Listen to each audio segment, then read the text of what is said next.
Welcome to a special edition of the Insider Mailbag. I'm Jared Johnson. I'm joined by the mighty Joe Yeager. The reason I call it special is because we're actually in the mighty Joe Yeager's dining room. We're hiding from basically just nasty weather. We'll tape this on Thursday. Of course, this will run on Friday, but we have a lot of good questions from you all, so we're going to dive into them. First one comes from Mr. Mustafa Mon, who wants to know some basketball predictions from us. One, what do you think Texas Tech's conference record? Out of 18 of those games, how many do you think the Red Raiders will win? Let's go 12-6. You know what? I was asked this question on the radio, and that's what I said. I thought they'd win 12 games in the Big 12 as well. So, all right, number two is NCAA tournament seed. I'll jump out there first since you did the last one. I think they're going to be a 3 seed again. Yeah, it's looking a lot like last year. I'm going with the 3 seed too. All right, next question comes from Panther Cat. He wants to know, how is Moore responding to basketball practice in regards to his leg and general conditioning? Well, Joe, Coach Beard's been asked at least the last 2 or 3 media availabilities. What have you heard? Yeah, it sounds like he's kind of on schedule. He's making steady, slow progress. He's doing more and more in practice all the time. He's getting up and down the court a little bit now, and it sounds like he's getting pretty close. They haven't made a decision yet as to whether he's actually going to play this year. It sounds like they make that decision over the break here between the semesters.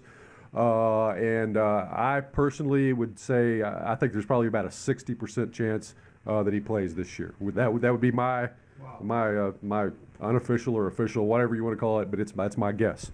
You're more optimistic than I am. I don't think he's going to play this year. I haven't since before the season.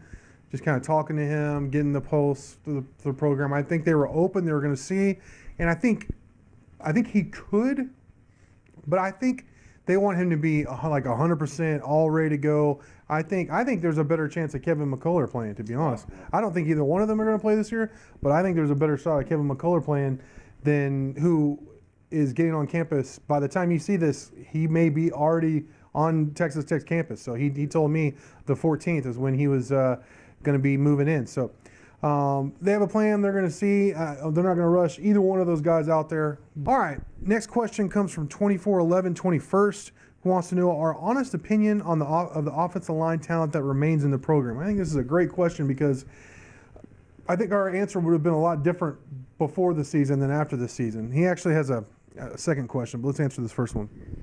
Yeah, it's to me the issue is that with this offensive line, you've had a lot of guys who made a pretty good initial impression, looked pretty good as maybe freshmen.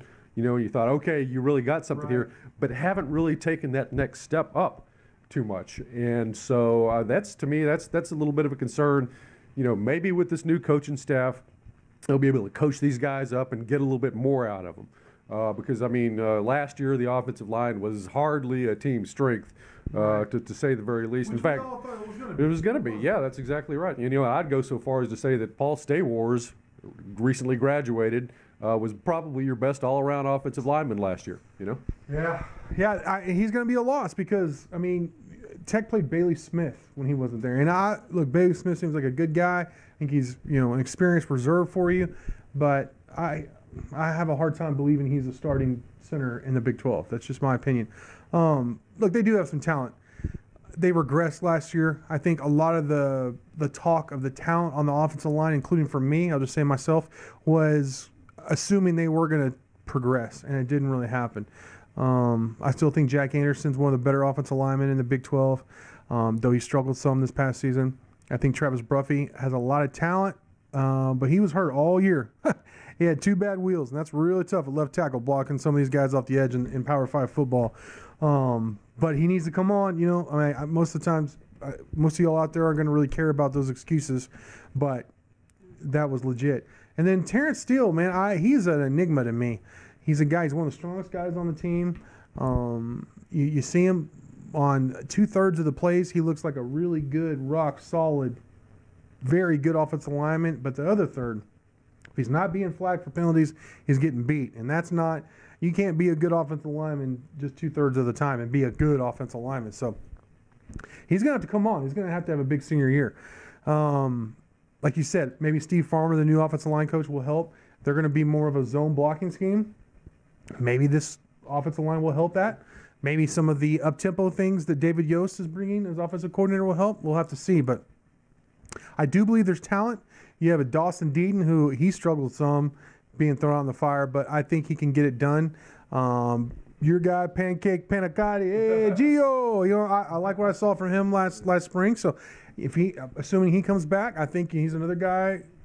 You like Marshall, the freshman who redshirted. He has completely transformed his body. So, I'd like to see what Marshall brings to the table. So, yeah, there's some talent. There's no doubt, but they need to come on.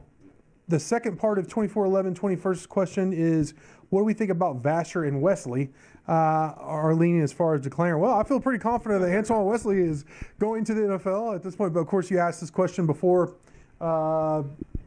he declared. Vasher was really tight with Emmett Jones as well. He has a lot of talent. I know NFL scouts had come to Lubbock. I talked with a couple of them there out the SPC when we had availabilities and we were waiting for practice to end. So I know that there's interest in Vasher, but I think he needs to come back for a year. I felt strongly that Wesley could go and probably should go and we get a high draft. It sounds like by his tweet that he did, and I don't know it yet, but he did get a good positive reaction. I'm not surprised. But I think Vasher could use another year. Yeah, I definitely think so as well. I mean, I think that Vasher probably has more higher ceiling than Wesley. He has a higher ceiling than just about anybody. Wesley's maybe I know. But but the thing is, Vasher, Wesley was clearly more advanced this past year. The more complete, polished receiver, just did more stuff for you. He was kind of the receiver that maybe you expected Vasher would be. Yeah, you called it before the season. I want to give Mighty Joe credit again. In his critical 20, he had Vasher. I don't remember where, but pretty high, like 20 or 19 or something like that. And he had Antoine Wesley at 2. And I even said on the board, man, you got to switch that. I don't know what Hey, he's Mighty Joe, but I don't know about that. Well, I mean, he was right on the money. So. Yeah, that was just based upon what I saw in scrimmages, one receiver was getting open and making plays over the middle, on the sideline, everywhere. Yeah. And then Vasher was Vasher, He make a play here and there and then vanish.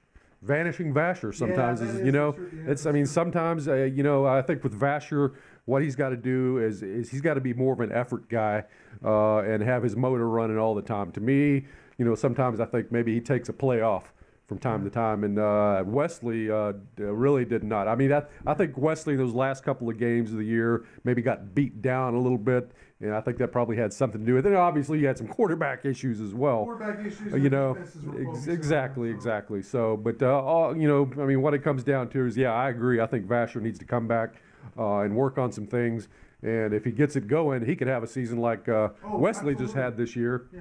And then you're looking at him with a very high grade going into the draft.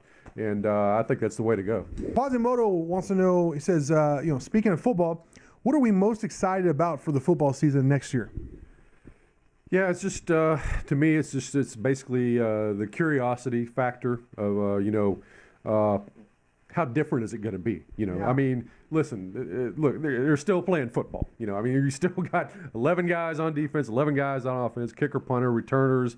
They're still wearing the same uniforms and everything like that. So it's not like we're going to see something that's just totally alien and out of this world. But look, I mean, in some ways, Matt Wells and Cliff Kingsbury just are polar opposite guys from one another.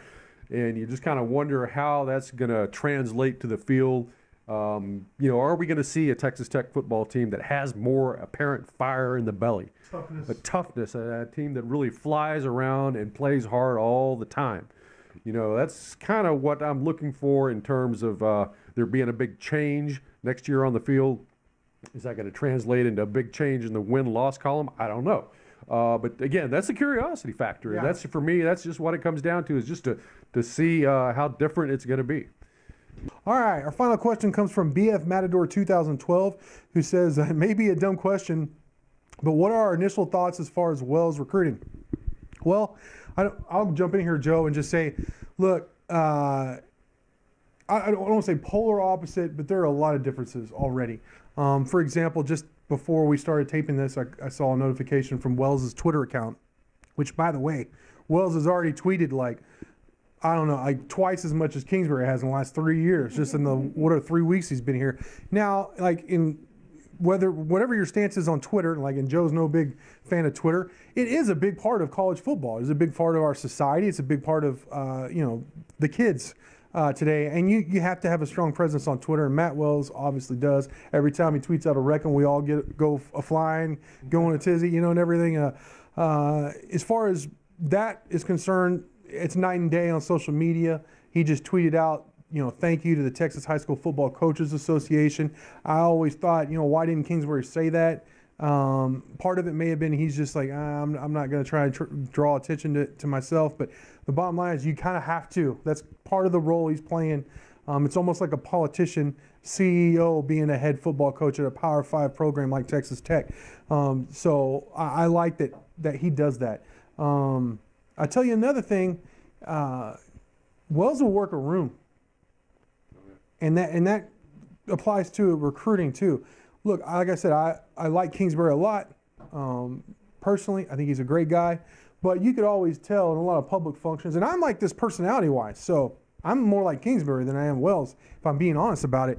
He couldn't wait to get out of any of those kind of big public situations. You could just tell. And he tried harder the later he went on, but, it was obvious. Wells, on the other hand, he's a talker. He's more of a Spike Dykes, shake your hand. Hey, let's talk about what church you go to. What do you know what I mean? That kind of thing. What are you watching on TV nowadays? He's that kind of personality, and that is huge on the recruiting trail. I don't know. That's a big difference. So I've been very impressed. They've been hardworking. They traveled all over Texas. A lot of the comments we've heard from Texas high school football coaches and people associated with Texas high school football have been overwhelmingly positive.